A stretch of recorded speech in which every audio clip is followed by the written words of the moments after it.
Hello, welcome back to Sumantv. This is Pravalika. ఇవాళ మనం English grammar నేర్చుకుందాం. Grammar అనేది స్కూల్ వాళ్ళకే కాదు, మనకు కూడా చాలా ఇంపార్టెంటే. స్కూల్లోనే కాదు, ఫ్యూచర్లో అయినా మనం ఇంగ్లీష్ మాట్లాడాలంటే ఇంగ్లీష్ ఎవరైనా మాట్లాడతారు. దాన్ని ప్రాపర్గా విత్ గ్రామర్ వాడే వాళ్ళే కదా ప్రాపర్ ఇంగ్లీష్ వాడేది. సో ఇంగ్లీష్లో ఫస్ట్ మనం గ్రామర్లో ఒక ఇంపార్టెంట్ టాపిక్ ఒకటి నేర్చుకుందాం. అది parts of speech. Parts of speech ఎంతమందికి ఐడియా ఉందో నాకు ఐడియా లేదు, కానీ చాలా మందికి ఐడియా ఉండదు. అంటే ఏంటి అని తెలీదు. అందరం ఇంగ్లీష్ మాట్లాడతాం, బట్ వాట్ ఈస్ వాట్ అనేది ఎవరికి తెలీదు. సో ఇవాళ మనం పార్ట్స్ ఆఫ్ స్పీచ్ అంటే ఏంటో నేర్చుకుందాం. ఫస్ట్ పార్ట్స్ ఆఫ్ స్పీచ్లో ఫస్ట్ మనం నేర్చుకునేది నౌన్. పార్ట్స్ ఆఫ్ స్పీచ్ మొత్తం 8 ఉంటాయి. Noun, pronoun, adjective, adverb, preposition, conjugation, interjection అని. సో ఫస్ట్ దాంట్లో మనం ఏం నేర్చుకుందాం? నౌన్ నేర్చుకుందాం. నౌన్ అంటే ఏంటి? నౌన్ అంటే refers to the word or phrases that represent a person, a place, a thing or a activity are a quality are an idea. అంటే ఏంటంటే ఈజీగా చెప్తా. నౌన్ అంటే నేమింగ్ వర్డ్స్ అంటాము. నేమింగ్ వర్డ్స్ అంటే ఏంటి? మనం ఎవరినైనా నేమ్ చేసి పిలిచినా కూడా అది ప్లేస్ అయి ఉండొచ్చు, పర్సన్ అయి ఉండొచ్చు, వాళ్ళ యొక్క ఐడియా అయి ఉండొచ్చు, లేదా వాళ్ళు వాడే ఫ్రేజెస్ అయి ఉండొచ్చు. ఏవైనా కానీ అవి నేమ్ ఇచ్చే వాటిని నౌన్ అని అంటాము. ఎగ్జాంపుల్స్ ఎలా చూద్దాం. క్యాట్, డాగ్, టీచర్, టౌన్, రాము, స్కూల్. ఇప్పుడు ఎగ్జాంపుల్ విత్ సెంటెన్స్ చూద్దాం, ఓకేనా? రాము ఈజ్ అన్ హ్యాండ్సమ్ గాయ్. ఇక్కడ రాము అనేది నౌన్. ఎందుకు? రాము ఈజ్ ఎ నేమింగ్ వర్డ్ కాబట్టి. Next, I went to Manali last year. Manali అది ప్లేస్, దానికి ఒక నేమ్ ఉంది. సో మనాలి కూడా ఏంటి? నౌన్. నౌన్ అంటే ఏంటో అర్థమైందా? Naming words. వేటికైతే మనం నేమ్ ఇస్తామో అవే నౌన్స్. నెక్స్ట్, నౌన్ నుంచి ప్రొనౌన్ అంటే ఏంటో నేర్చుకుందాం. ప్రొనౌన్ అంటే ఏంటంటే నౌన్కి ఇన్స్టెడ్ ఆఫ్ నౌన్ వాడే వాటిని ప్రొనౌన్ అని అంటాము. అంటే refers to the words that are used instead of noun. Instead of noun వాడే వాటిని లేదా నౌన్ ఫ్రేసెస్ ని ప్రొనౌన్స్ అంటాము. ఎగ్జాంపుల్ ఎలా? He, she, it, they, that, those అలా. అంటే ఇప్పుడు నౌన్ ప్లేస్ లో వాడే వాటిని ప్రొనౌన్ అంటాం. ఎలా అంటే example, Ramu is a good guy, he studies well.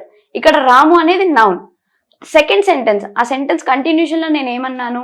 He studies well అన్నాను. రాము అనేది నౌన్, హీ అనేది ప్రొనౌన్ అయింది. ఎందుకు? రాము 2 times నేను రిపీట్ చేయలేదు. Ramu is a good boy, Ramu studies well అనలేదు. Ramu is a good boy, he studies well.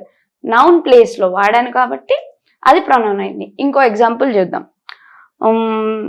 Okay, మీతో example చూద్దాం.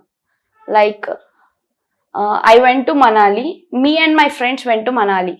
C, I went to Manali అనేది కూడా ఇక్కడ ఐ ఇన్స్టెడ్ ఆఫ్ నౌన్ వాడుతున్నాను. అంటే ప్రవళిక వెంట్ టు మనాలి అనకుండా ఐ వెంట్ టు మనాలి అన్నాను. Next, me and my friends went to Manali అన్నాను. సో ఐ అండ్ మీ ఏమవుతాయి? ప్రొనౌన్ అవుతాయి. అర్థమైందా? నెక్స్ట్, ఇప్పుడు వర్బ్ అంటే ఏంటో చూద్దాం. వర్బ్ అంటే ఏంటంటే action verb, action thing. Like refers to the words or group of words that describe an action. మన యాక్షన్ ని డిస్క్రైబ్ చేసేది వర్బ్. లైక్ అంటే యాక్షన్ ని డిస్క్రైబ్ చేసేది, లేదా స్టేట్, మనం ఏ స్టేట్ లో ఉన్నాము అనేది డిస్క్రైబ్ చేసేది కూడా వర్బే. Example, run, sit, go, have, get, promise. నేను సెంటెన్స్ లో ఎగ్జాంపుల్ చెప్తా. Like she is running so fast. ఇక్కడ రన్నింగ్ అనేది ఏమవుతుందంటే వర్బ్ అవుతుంది. ఎందుకు? రన్నింగ్ అనేది యాక్షన్ కాబట్టి. అక్కడ యాక్షన్ జరుగుతుంది, యాక్షన్ జరిగే వాటిని డిస్క్రైబ్స్ అన్ యాక్షన్ అంటే వర్బ్ కాబట్టి రన్నింగ్ ఏమైంది? వర్బ్ అవుతుంది. నెక్స్ట్, ఇంకో ఎగ్జాంపుల్ ఏంటంటే, ఇప్పుడు ఎక్స్ప్రెస్ స్టేట్ ఆఫ్ బీయింగ్ అన్నాను కదా, దానికి ఎగ్జాంపుల్ చెప్తాను చూడండి. She is sitting silently. ఇక్కడ సిట్టింగ్ అనేది వర్బ్ అవుతుంది. ఎందుకు? తను స్టేట్ లో ఉంది. ఆ స్టేట్ లో ఏ స్టేట్ లో ఉంది? సిట్టింగ్ అనే స్టేట్ లో ఉంది కాబట్టి తన ఆ స్టేట్ ని డిస్క్రైబ్ చేసేది ఏంటి? Verb. So expressing A state of being, sitting అనే స్టేట్ లో ఉంది కాబట్టి తను వర్బ్. అక్కడ వర్బ్ ఏమవుతుంది? సిట్టింగ్ అవుతుంది. నెక్స్ట్, వర్బ్ అర్థమైంది కదా. నెక్స్ట్, ఇప్పుడు మనం యాడ్జెక్టివ్ అంటే ఏంటో చూద్దాం. యాడ్జెక్టివ్ అంటే ఏంటంటే describes a noun are a pronoun. Noun ని కానీ ప్రొనౌన్ ని కానీ డిస్క్రైబ్ చేసేది. డిస్క్రైబ్ అంటే ఏంటి? తెలియజేసేది. నౌన్ని కానీ ప్రనౌన్ని కానీ తెలియజేసేదాన్ని ఏమంటాము యాడ్జెక్టివ్ అంటాము. Example angry, brave, careful, healthy, little, generous, tall, some, good etcetera. Likewise సెంటెన్స్లో ఒక ఎగ్జాంపుల్ చూద్దాం. రమేష్ ఈజ్ వెరీ యాంగ్రీ అని అన్నాం అనుకో. యాంగ్రీ అనేది అక్కడ ఏమవుతుంది? యాడ్జెక్టివ్. ఎందుకు? రమేష్ని డిస్క్రైబ్ చేస్తుంది. రమేష్ ఎలా ఉన్నాడు? యాంగ్రీగా ఉన్నాడు. సో ఆ డిస్క్రైబ్ చేస్తుంది కాబట్టి యాంగ్రీ అనేది యాడ్జెక్టివ్ అవుతుంది.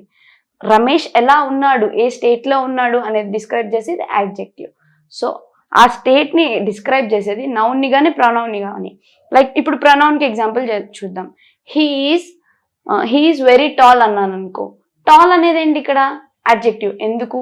హీ అనేది ప్రొనౌన్ అయినప్పుడు హీని డిస్క్రైబ్ చేస్తుంది. అతను ఎలా ఉన్నాడు?